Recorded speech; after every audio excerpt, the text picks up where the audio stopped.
নমস্কার বন্ধুরা, আমি ঋত্বিক আর আমাদের চ্যানেল ভবিষ্যদৃষ্টিতে সকলকে স্বাগত জানাই। বন্ধুরা, 16ই মার্চ থেকে শুরু হতে চলা সপ্তাহটি মেষ রাশির জাতক বা জাতিকাদের জন্য কেমন কাটতে চলেছে সেই নিয়েই আজকে আমাদের সাপ্তাহিক রাশিফল।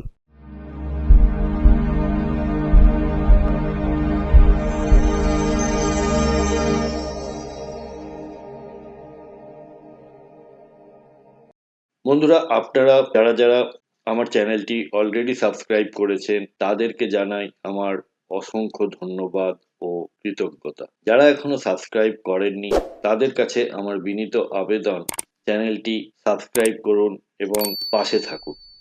মেষ রাশি হলো কালপুরুষের রাশিচক্রের প্রথম রাশি, আর এটি হলো অগ্নিতত্ত্ব ও চর প্রকৃতির রাশি।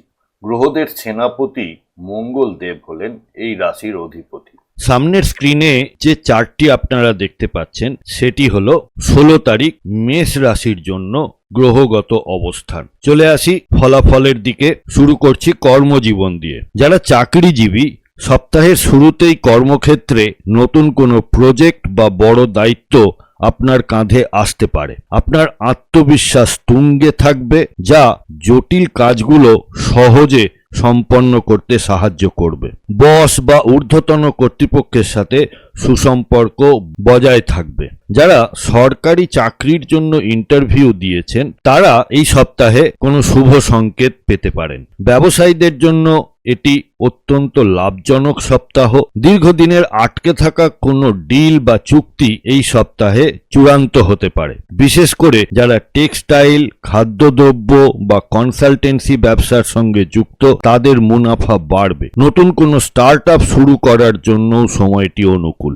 অর্থ ও সম্পদের দিক থেকে আয়ের প্রবাহ বৃদ্ধি পাবে এবং পুরনো কোনো বিনিয়োগ থেকে আশাতীত লাভ পেতে পারেন। তবে সপ্তাহের মাঝামাঝি সময়ে পরিবারের জন্য বা কোনো ধর্মীয় অনুষ্ঠানে বড় অঙ্কের অর্থ খরচ হওয়ার সম্ভাবনা রয়েছে। শেয়ার বাজার বা মিউচুয়াল ফান্ডে দীর্ঘমেয়াদী বিনিয়োগের কথা ভাবতে পারেন, তবে হঠকারী হয়ে বড় কোনো ঝুঁকি নেবেন না। এবার আসি রিলেশনশিপের দিকে। যারা বিবাহিত তাদের দাম্পত্য জীবনের মাধুর্য বজায় থাকবে। জীবন সঙ্গীর সাথে কোনো পুরনো বিবাদ মিটে গিয়ে নতুন করে বোঝাপড়া বাড়বে। একে অপরকে সারপ্রাইজ দেওয়ার বা কোথাও ঘুরতে যাওয়ার পরিকল্পনাও হতে পারে। আর যারা অবিবাহিত আছেন আর একাকী আছেন, কোনো রিলেশনশিপে নেই, তাদের জন্য নতুন সম্পর্কের প্রস্তাব আসতে পারে। প্রেমের সম্পর্কের ক্ষেত্রে পরিবারের বড়দের সমর্থন পাওয়ার সম্ভাবনা রয়েছে।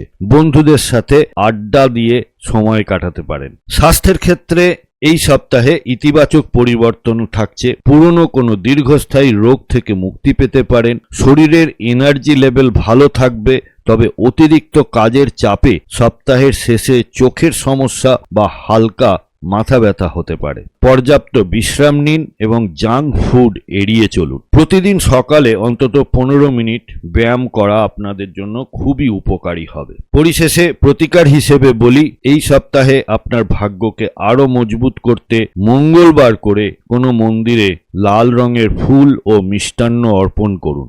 বন্ধুরা, প্রতিবেদনটা যদি ভালো লেগে থাকে তাহলে প্লিজ লাইক, কমেন্ট, শেয়ার করতে ভুলবেন না। আর চ্যানেলে নতুন হলে প্লিজ সাবস্ক্রাইব করে পাশে থাকা বেল নোটিফিকেশন আইকনটি প্রেস করে দেবেন।